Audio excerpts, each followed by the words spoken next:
गाँव के लमसम चले गए और यहाँ तक कोई लाइट नहीं पहुंची। एक डॉक्टर थे वाला नहीं है, कोई रेफर करने वाला नहीं। हमने नगरी चौपट राजा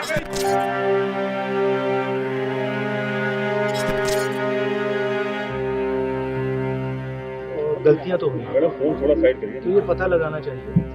और शायद सबसे जरूरी बात कि कॉम्पेंसेशन सही होना चाहिए, क्योंकि ये गरीब परिवार है और मुश्किल का समय है इनके लिए, तो कॉम्पेंसेशन ज्यादा से ज्यादा।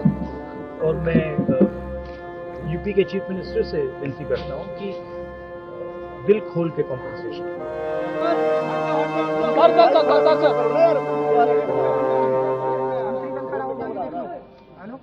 इस दुख की घड़ी से उबरने की शक्ति दें। सभी शासन एवं प्रशासन पर भरोसा बनाए रखें। हमें विश्वास है जो भी उपद्रवकारी हैं वो बख्शे नहीं जाएंगे।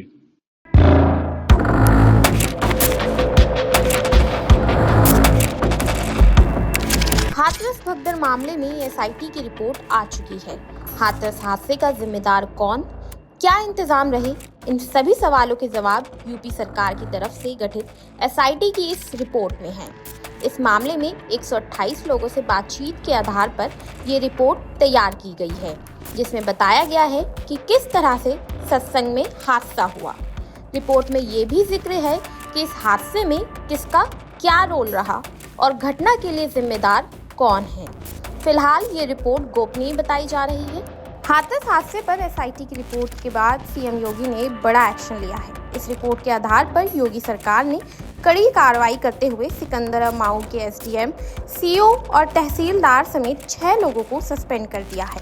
इनमें चौकी इंचार्ज कचौरा और चौकी इंचार्ज पोरा भी शामिल है।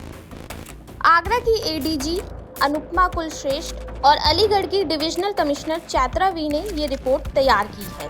एसआईटी की रिपोर्ट 850 पन्नों की बताई जा रही है। 2 जुलाई को साकार विश्व हरि उर्फ भोले बाबा के सत्संग में भगदड़ के बाद 121 लोगों की मौत हो गई थी।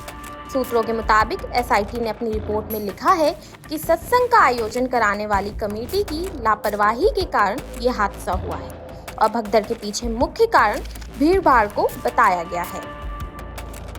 इसके अलावा प्रशासन पर भी सवालिया निशान उठे हैं। दरअसल सत्संग में 2 लाख से अधिक लोग पहुंचे थे, जबकि अधिकारियों ने करीब 80,000 लोगों के लिए अनुमति मांगी थी।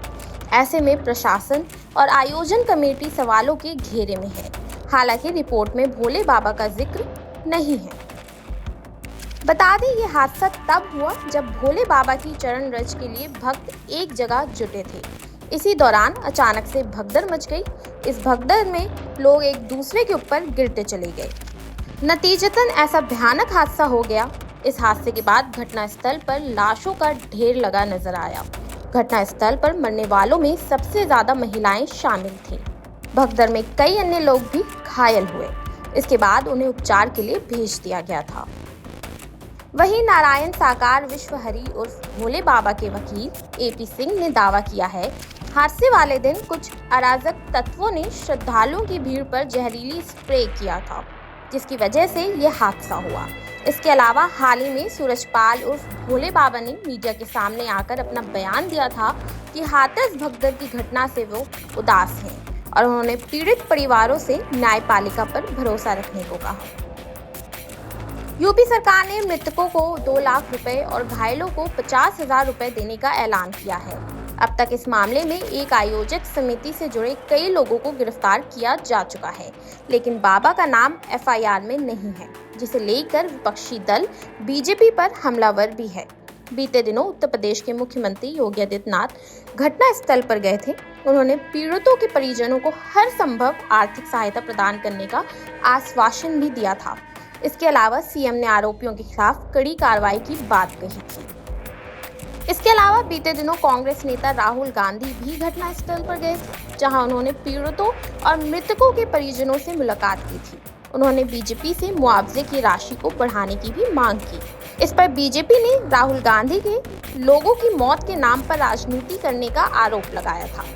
आपके इस पूरे मामले को लेकर क्या राय है, हमें कमेंट बॉक्स में कमेंट करके जरूर बताइए और देखते रहिए पंजाब केसरी नवोदय टाइम्स।